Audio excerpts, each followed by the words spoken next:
Desejo cumprimentar os irmãos com a graça e com a paz do Senhor. Por favor, peguem as suas Bíblias.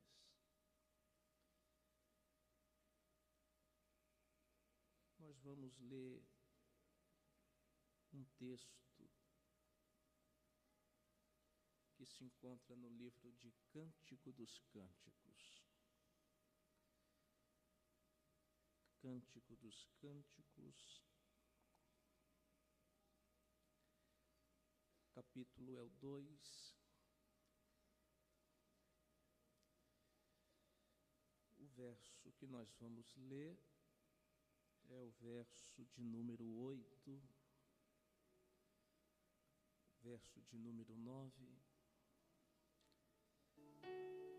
e o verso de número 10. A Deus seja a honra, o louvor e a glória por esta rica oportunidade que Ele me concede de retornar a este lugar. Pastor José Pedro Teixeira, sua digníssima esposa, pastora Ediná, uma alegria, grato pela confiança, que Deus abençoe cada dia mais. Pastor Adriano, pastor André, que Deus seja louvado. Pastor Alexandre, também rever esse homem de Deus, uma alegria. É bom estar aqui.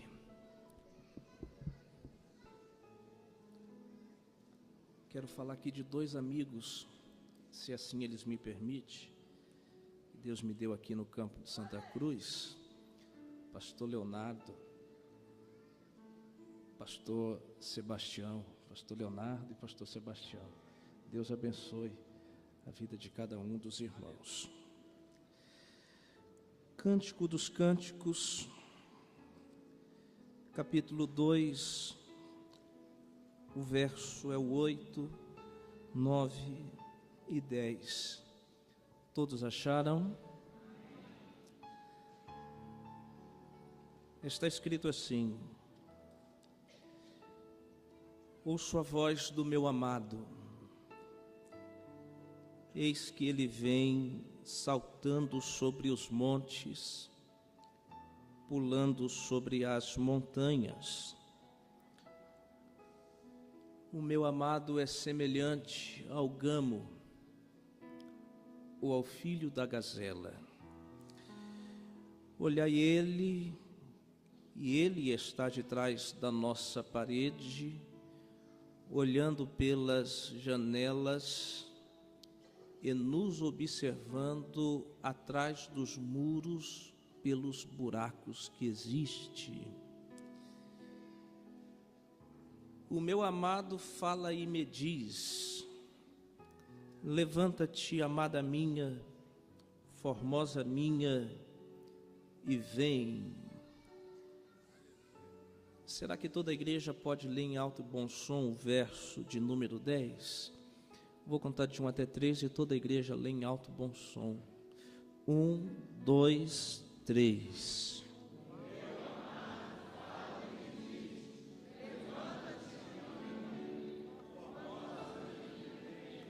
Para ficar mais bonitinho.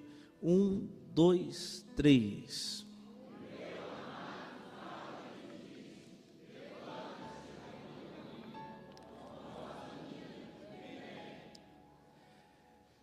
Há quem diz que apenas 10 cânticos foram escritos e direcionados a Deus. Entre esses 10 cânticos estão os cânticos de Moisés, os cânticos de Davi e os cânticos de Salomão. Apenas um cântico alcançou um grau supremo e levou o nome de Cântico dos Cânticos. Há quem diga que este livro foi escrito no dia da maior felicidade de Deus. E segundo os estudiosos, Deus se alegrou apenas 2 vezes. A primeira vez foi quando ele desceu no jardim do Éden, pegou na argila, fez um boneco de barro, foi nas suas narinas, soprou e deu fôlego de vida. Ali foi o dia da maior felicidade de Deus. Segundo os estudiosos, Deus foi ficar feliz muito tempo depois com a atitude de Salomão em ter feito uma casa para ele e ornamentou esta casa com todos os utensílios. E no dia da inauguração, Deus ficou tão feliz com a atitude de Salomão que ele se manifestou com toda a sua glória dentro desta casa, ao ponto que os sacerdotes que estavam ali não puderam permanecer e tiveram que sair de lá correndo, porque tamanha foi a presença de Deus dentro deste lugar. E segundo os estudiosos, este foi o dia da maior alegria de Deus. Foi neste momento que o grande rei Salomão viera escrever, no meu ponto de vista, o livro mais íntimo dos livros poéticos da Bíblia Sagrada, Cântico dos Cânticos. É um livro que é interpretado em 3 definições. Na primeira definição do livro de Cântico dos Cânticos, é-se interpretado de uma maneira em que Salomão, que é representado aqui do amado e amada, da primeira definição é uma representação de um casal apaixonados que estava separados um do outro, e essa distância fez com que um sentisse saudade do outro, e o amado começava a recitar poesias para a sua amada, e a sua amada devolvia e recitava poesias para o seu amado. O livro de Cântico dos Cânticos, dentro da sua primeira definição, foi escrito para relatar o momento íntimo que um casal conviveu durante muito tempo. Quem me entende, diga glória a Deus. Só que o livro de Cantares de Salomão não pode ser interpretado de hipótese alguma somente como um livro romântico da Bíblia Sagrada, porque se ele fosse interpretado como um livro romântico, era parecido com as histórias de um pensador por nome de Shakespeare, que recitou belas poesias românticas.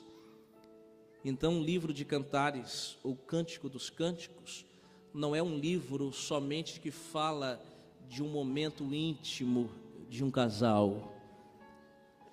Dentro da segunda definição do livro de Cântico dos Cânticos, o amado é uma representação de Deus. Amada é uma representação do Estado de Israel. Amado representa Deus, amada representa Israel. Se você observar dentro do que diz o texto, no período em que o amado fala para a sua amada e a sua amada fala para o seu amado, Israel estava numa decadência espiritual, estava retrocedendo espiritualmente falando, dividida entre 2 deuses e dividida em 2 senhores. Diz o texto que a única coisa que vai nos separar de Deus é o pecado. E o pecado fez com que a amada se distanciasse do seu amado. Quando a amada está dizendo, estou ouvindo a voz do meu amado, e eis que ele vem pulando sobre os montes, saltando sobre as montanhas, tem também uma interpretação por detrás disto. Pastor Natan, o que representa montes e o que representa montanhas, no sentido de quando a Bíblia quer se expressar? Montes na Bíblia é uma representação de iniquidade. Montanhas na Bíblia é uma representação de pecado. É como que se houvesse uma gravidade, pecados graves e pecados menos graves. Talvez você diz assim, pastor, até hoje eu pensava que pecadinho e pecadão é tudo pecado, mas diante de Deus existe diferença. O profeta messiânico, por nome de Isaías, ele dá 3 classificações de pecado. Ele fala de transgressão, ele fala de iniquidade e ele fala de pecado. Não vou ter tempo de falar de transgressão, não vou ter tempo de falar de iniquidade, também não vou ter tempo de falar de pecado. Mas quando o texto está expressando, estou ouvindo a voz do meu amado, e eis que ele vem pulando os montes. Montes é uma representação de iniquidade, pecados graves, e montanhas é uma representação de pecados menos graves. E quando ela está dizendo, ouço a voz do meu amado, e eis que ele vem pulando os montes e saltando as montanhas, a amada estava dizendo que o amado estava indo ao encontro de uma nação que transgrediu, que cometeu iniquidade e que pecou. Você pode dar glória a Deus? Então vou fazer com que você entenda. O pecado te afasta de Deus, mas não afasta Deus de você. Você perdeu a oportunidade de dar glória a Deus. Segure a mão no ombro desse irmão que está ao seu lado, em nome de Jesus Cristo. Olhe nos olhos dele, com a permissão do pastor José Pedro. Olhe nos olhos dele e diga assim: a única coisa que vai te afastar de Deus. Diga mais forte: a única coisa que vai te afastar de Deus é o pecado. Mas o pecado não afasta Deus de você. Eu ouvi um certo companheiro ministrando, e no sermão que ele pregava, ele dizia que no céu não entraria pecadores, e que Deus nunca tolerou o pecador. Eu disse completamente errado. Deus nunca tolerou o pecado, mas sempre tolerou o... Tem gente querendo perfeccionar o céu, limitando a entrada de muita gente, e se esquece que no dia da crucificação de Cristo, um homem que transgrediu, um homem que cometeu iniquidade, um homem que pecou, reconheceu ele e disse: quando o Senhor entrar no paraíso, tu podes lembrar de mim? Jesus olhou para este homem aos pés da cruz e disse: você vai inaugurar o paraíso. Você está perdendo a oportunidade de dar glória a Deus. Eu vou dizer de novo para você levantar as suas mãos e abrir a sua boca e dar glória ao nome dele. Ele olhou para Jesus e disse: tu podes lembrar de mim quando entrares no teu reino. Jesus olhou para ele e disse: ainda hoje você vai inaugurar o paraíso. Segure a mão do irmão que está ao seu lado da direita, segure o irmão que está na sua esquerda, segure as duas mãos dele em nome de Jesus Cristo e olhe nos olhos dele e diga: nada vai te afastar do amor que Deus sente pela tua vida. Diga, olhe nos olhos dele em nome de Jesus e diga: nada vai te afastar do amor que Deus tem com a sua vida. Você pode percorrer a distância mais longe que você puder chegar e dizer: eu quero me afastar deste Deus. Você pode procurar o abismo mais profundo e se jogar lá dentro para dizer: eu quero me afastar deste Deus. Você pode procurar o céu mais alto que você puder chegar e dizer: eu quero me distanciar dele. Mas ele trouxe você aqui neste culto para você ouvir esta palavra, porque hoje ele não vai abrir mão da tua vida por nada. É Ele que vem pulando os montes, é Ele que vem saltando as montanhas. Você pode levantar as suas mãos e abrir a boca e dar glória ao nome. Então ela estava dizendo: é o meu amado que vem aí, pulando os montes e vem saltando as montanhas. Quando o amado chegou diante da sua amada, pastor Rafael, ela disse assim: o meu amado é semelhante ao gamo. Alguém aqui já esteve no estado do Mato Grosso, em plena selva amazônica? Eu estive muito recente, pastor José Pedro, pregando num trabalho de senhoras lá, que tinha mais ou menos umas 5.000 senhoras. E 6 horas da manhã, o pastor presidente passou lá e disse assim: está acordado, profeta? Eu disse: o senhor me acordou, meu pastor. 6 horas da manhã.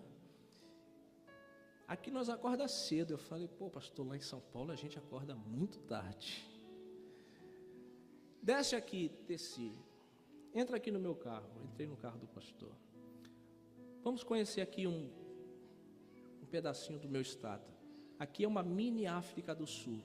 Tudo que tem lá, tem aqui. Quando começamos a cruzar uma estrada de chão, ele parou o carro e um gamo veio saltando. E 1 minuto depois, um leopardo faminto veio correndo atrás deste gamo. Quando chegou na parte da montanha, o gamo teve uma especialidade, porque ele saltava sobre as pedras, e o leopardo teve que reduzir a velocidade dele. E o leopardo chega a quase 110 km por hora, o animal mais veloz. Quando chegou na montanha, o Espírito Santo de Deus disse para mim: observa o gamo. E eu vi que o gamo, ele não corria. O gamo, ele... E o Espírito Santo de Deus falou comigo: quando o amado está dizendo o meu amado, é uma representação de Deus, é semelhante ao gamo. O que ela está dizendo? Que quando você está andando muito distante do amado, e ele percebe que você tropeçou, que você teve força para se levantar, aí depois você andou, você tropeçou, você teve força para se levantar, aí os religiosos de prontidão não entendem, te criticam, querem matar a sua fé, mas quando ele está percebendo que você está andando muito distante, o que ele vem? Ele não vem correndo, ele vem, passa pela iniquidade que você cometeu e salta. Passa perto do pecado que você cometeu e pula. Ninguém tem direito legal de apontar o dedo na sua face e querer lhe acusar por alguma coisa. Alguém entendeu porque levantou as mãos, mas eu vou dizer de novo para você levantar as suas 2 mãos e dar glória ao nome dele. Levante as mãos porque é profético o que eu estou profetizando sobre a sua vida. Ninguém tem direito legal, por mais que o QI espiritual dele seja alto, de apontar o dedo na sua face e querer lhe acusar de alguma coisa, sendo que o seu amado já veio ao seu encontro, pulando os montes, saltando as montanhas, para provar que o que vale mais é você. Pergunta para esse irmão que está ao seu lado: você sabe o valor que você tem para Deus? Não, ele não está entendendo. Olhe nos olhos dele e diga: você sabe o valor que você tem para o reino dos céus?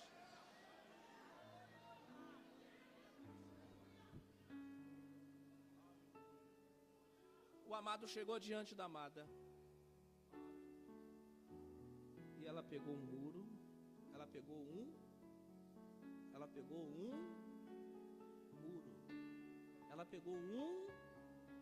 diga forte comigo, ela pegou pode melhorar, ela pegou ela fez?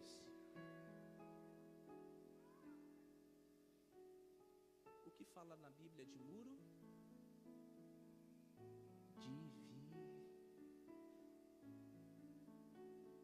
Cuidado com aqueles que levantam o muro.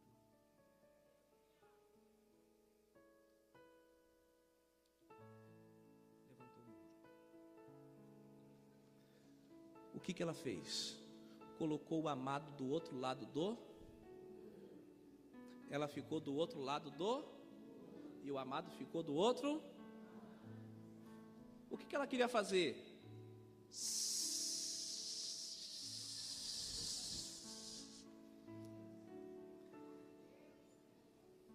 Está vendo? Tem gente que está preocupada de separar. Levantou o muro.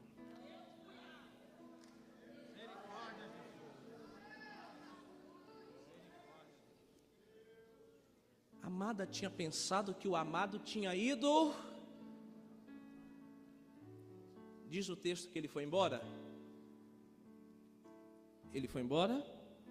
Onde é que ele ficou? Atrás dos muros. Pastor André, pastor Adriano, ele procurou buracos que existiam no muro, e toda hora ele ia lá, colocava os seus olhos para observar como é que estava a sua. Ela tinha pensado que ele tinha ido, mas toda hora ele ia lá de trás dos muros, colocava os seus olhos para querer saber como é que estava a sua. Ele foi embora. Onde é que ele estava? Então, enquanto ele estava atrás dos muros, ele estava em oculto. Ela tinha pensado que ele tinha ido embora, mas os olhos dele estavam sempre atrás dos. Quando ele sai de trás dos muros,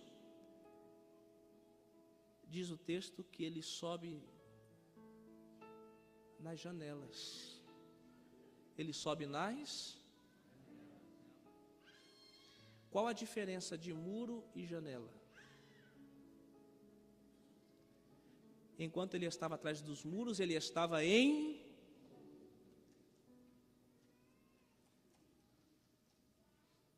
Ele subiu e foi para as.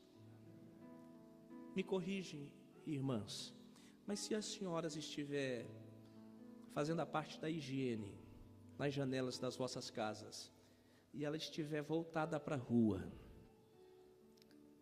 as senhoras que têm costume de fazer essa parte de higiene, se ela estiver aberta, consegue observar quem está andando na rua, se a janela estiver aberta? Porque a janela está aberta, né? Mas de fato, se vocês estão lá lavando as janelas, passando um paninho, e vê quem está lá fora andando, quem está do lado de fora também consegue. Então, enquanto ele estava atrás dos muros, ele estava em. E chega um período que Deus só fica em. Mas chega o período que ele sai de trás dos bastidores e vai subir onde? Alguém deu aleluia. E alguém deu glória a Deus. Por isso que eu vou voltar a dizer tudinho de novo. Chega o período que ele só vai ficar atrás dos. Em oculto. Você está pensando que ele foi embora, mas vira e mexe, ele vai lá e coloca os olhos. Você está pensando que ele deu linha, mas toda hora ele vai lá e coloca os olhos. Mas chega o período que ele sai de trás dos muros e deixa de ficar em oculto. E ele sobe nas. Então quem está na janela é para enxergar, mas é também para ser. Era para melhorar o seu glória a Deus e aleluia. Levante a sua mão direita aos céus. Levante a esquerda, levante mais alto. Levante mais alto, levante mais alto, levante mais alto. Levante mais alto, levante mais alto, levante mais alto. Ele trouxe você aqui nesta reunião para te dizer que Ele está nas janelas do céu nesta noite. E na proporção que Ele está te enxergando, Ele está te dando uma possibilidade de você enxergar Ele. Eu estou profetizando, você pode abrir a sua boca, você pode encher esse lugar aqui de glória a Deus, aleluia. Eu vou dizer novamente, ele saiu de trás dos muros, pastor José Pedro Teixeira, e ele subiu nas janelas do céu nessa noite, e na proporção que ele está te enxergando, ele está lhe dizendo, eu quero que vocês também me enxerguem.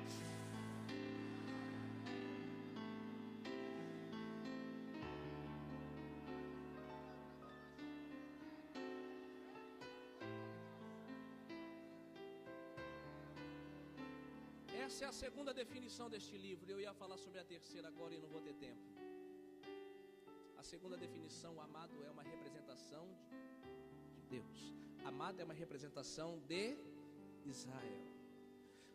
Só que se você observar aqui, o texto começa a dizer assim, pastor: noivo e noiva. Noivo e noiva. Quem é que é chamada de noiva lá no Novo Testamento? E quem é chamado de noivo lá no Novo Testamento? Então vamos falar sobre escatologia bíblica em 5 minutinhos, dentro de um livro romântico. Ele contou uma parábola de 10. 5 ele chamou de loucas e 5 ele chamou de prudente. Meia-noite, está lá o noivo passando. O noivo está passando, e as prudentes pegaram as suas lamparinas, acenderam e foram em busca do... 5 foram e 5... Fazer com que você entenda essa parábola, tá? Jesus estava dizendo a respeito do noivo, que era ele, e a respeito da noiva, que era a igreja. Ele estava dizendo que no dia do arrebatamento, uma metade da igreja vai estar preparada, com as suas lamparinas acesas, e vai encontrar o noivo. E ele estava dizendo que uma outra metade vai estar com as suas lamparinas apagadas e não vai encontrar o noivo. O que Jesus está querendo dizer? Metade da igreja no dia do arrebatamento, que não é ficção, não é contos da carrochinha, é realidade. Metade da igreja no dia do arrebatamento vai estar preparada. Mentira, ele disse, vão estar 2 deitados na mesma cama. Metade, ele está dizendo. Um vai ser tomado e o outro... Vão estar 2 no campo. Metade. Um vai ser tomado e o outro... Então noivo é uma representação de quem? Noivo é uma representação de quem? Fique em pé e eu termino. Em 5 minutos eu vou tentar resumir, com a permissão do pastor José Pedro. João, ele dá um relato que ele estava numa ilha por nome de Pátimos. E ele diz assim, pastor José Pedro, pastora Diná, eu, João, estava numa ilha por nome de Pátimos e acordei em espírito na Nova Jerusalém. O noivo, tá? Noivo recepcionou João e disse: anda por essas ruas, são de ouro. Veja aqueles muros, são de cristais.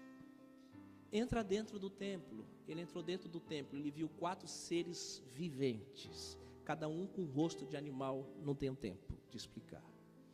Ele viu quantos tronos em volta do trono de Deus? 12 do lado direito, 12 do lado esquerdo e mais 2 tronos, o trono do Deus Pai e o trono do Deus Filho. 12 do lado direito, não vou ter tempo, mas eu vou explicar rapidamente, representa a nova aliança, os 12 apóstolos. 12 do lado esquerdo representa a antiga aliança, os 12 patriarcas de 12 tribos. Quando Deus se levantava do trono, João observando, assim diz Apocalipse, em reverência, esses 4 seres viventes que fazem a proteção do trono do Pai. Levantava as suas espadas, e o 12 do lado direito, o 12 do lado esquerdo, em reverência, se levantava, tirava a sua coroa, colocava nos seus pés e dizia: Santo, Santo, Santo é o Senhor dos exércitos. Toda a terra está cheia da sua glória. O noivo olhou para João e disse: está vendo, João? Me acompanhe.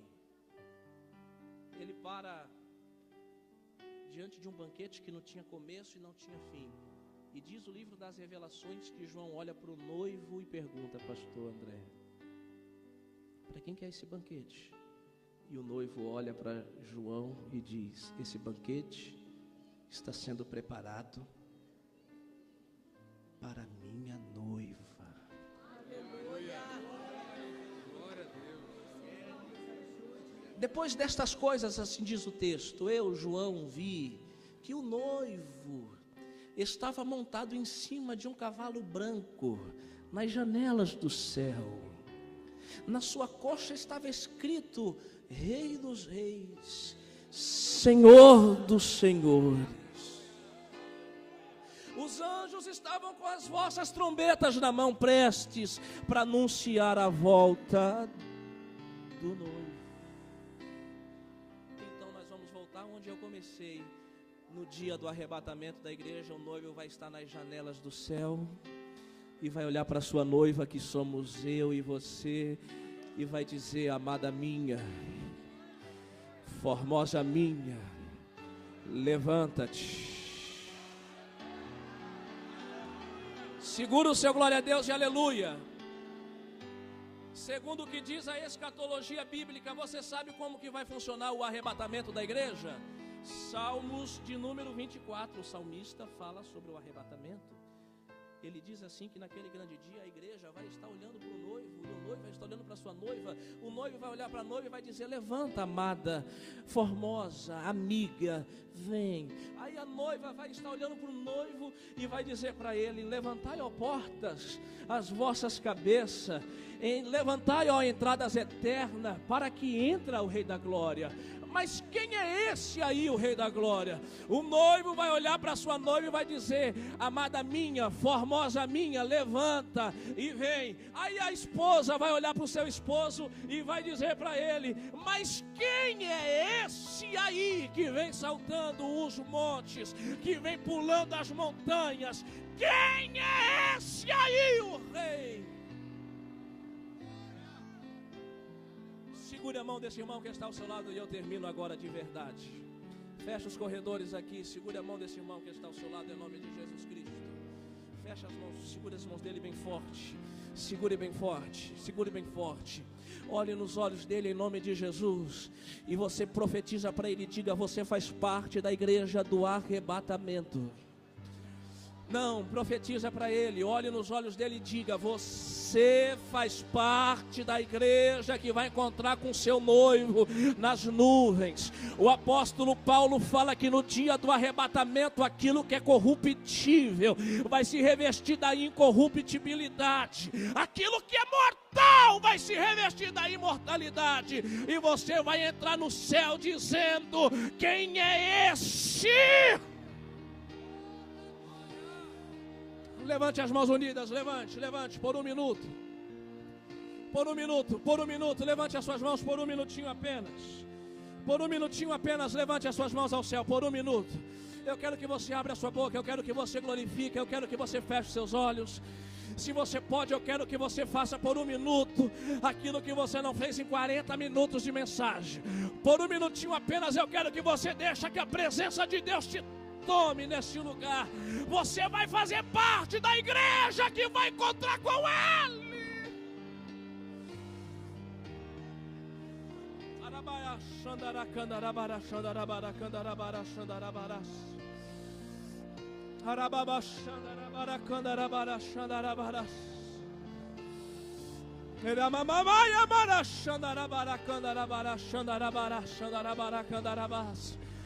Levante as suas mãos, abre a sua boca, glorifica o nome dEle. Levante as suas mãos. Naquele grande dia, ele vai ler o que o pastor Pedro leu: bem-aventurados sois vós, pobres de espírito, porque de vocês são o reino dos céus. Naquele grande dia ele vai olhar e vai dizer: bem-aventurados sois vós, que sofreram perseguição em meu nome, porque de vocês.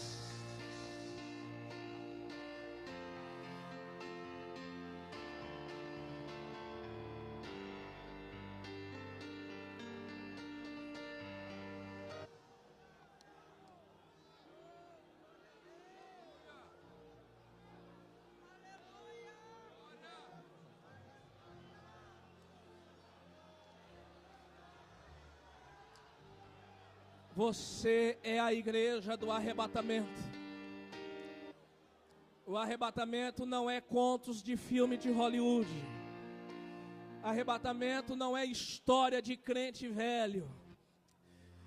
Arrebatamento vai ser real. E naquele grande dia, uma metade vai estar preparada para encontrar com Ele. Oxalá que você faça metade dessa parte que vai encontrar com Ele. É você que nesses últimos dias Deus está contando. Não retroceda, não desanima, não para. Não entregue os pontos. Você faz parte da igreja do arrebatamento. Profetiza para no mínimo umas 5 pessoas aqui. Diga: você faz parte da igreja do arrebatamento.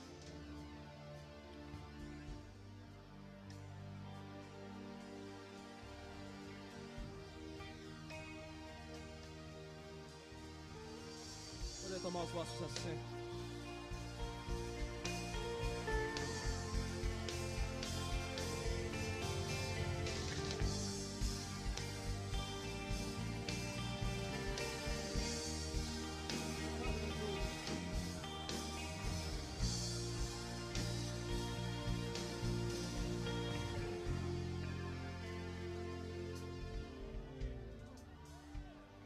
Minha gratidão.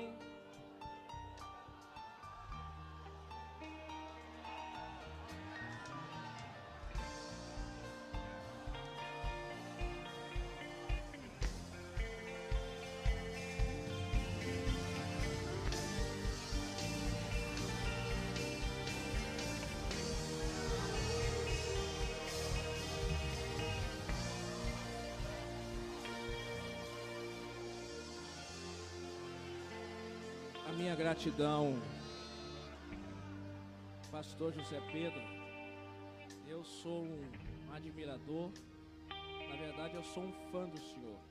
Que Deus abençoe, que Deus te enriqueça, que Deus lhe prospere. O Senhor tem sido um canal de bênção para a minha vida, e alguns lugares aqui, só de falar que eu preguei aqui, parece que o caminho ficou mais fácil para eu andar. Muito obrigado, pastor. Pastor Adriano, pastor André, pastor Edinar, família sensacional. Que Deus abençoe. Muito obrigado. Os irmãos gostaram da mensagem? Eu quero que vocês dêem preferência ao meu amigo, pastor Rafael. Depois que vocês comprar o DVD do pastor Rafael e sobrar, você passa por ali e você me abençoe. Eu não faço isso para competir preço com ninguém, porque eu não entrei no evangelho para ficar rico. Eu trabalhava e ganhava bem. Fui bancário em São Paulo, trabalhei dentro de um banco.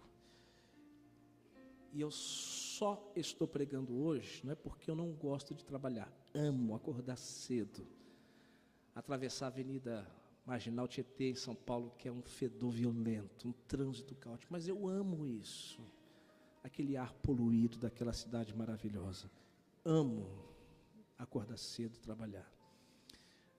Meu pai foi pastor da Assembleia de Deus do Brás, em São Paulo, fundou muitas igrejas.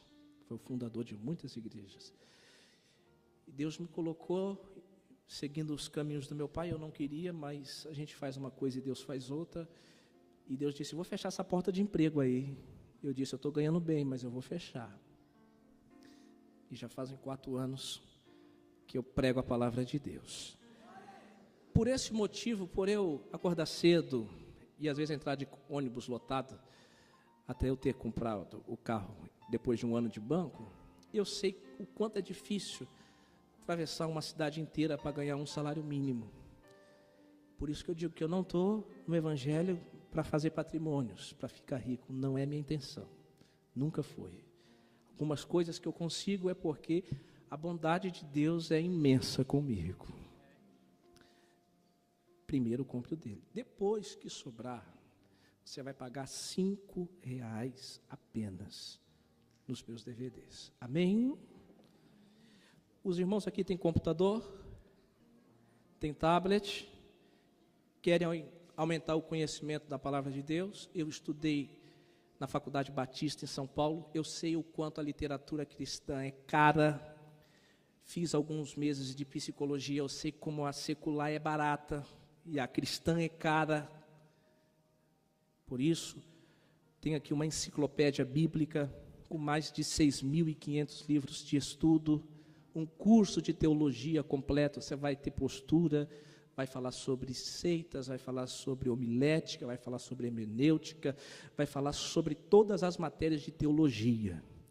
Aqui tem uma enciclopédia, verso por verso, do Antigo e Novo Testamento, Champlin. Aqui tem mais de 20 versões de Bíblias, inclusive a King James, Rei Tiago. Quanto que você vai pagar para ter isso aqui? Você não vai pagar, você vai investir. Você vai investir R$30 para ter um poço de conhecimento na sua vida. Se você trabalhasse durante 10 anos e guardasse R$1.000 para comprar de livro, você não teria metade do que tem aqui. Vai te ajudar muito. Então, depois que você abençoar o meu amigo, por favor, passe ali e nos abençoe. Amém, irmãos? Você pode dar uma salva de palmas para nós recebermos o santo anjo da igreja?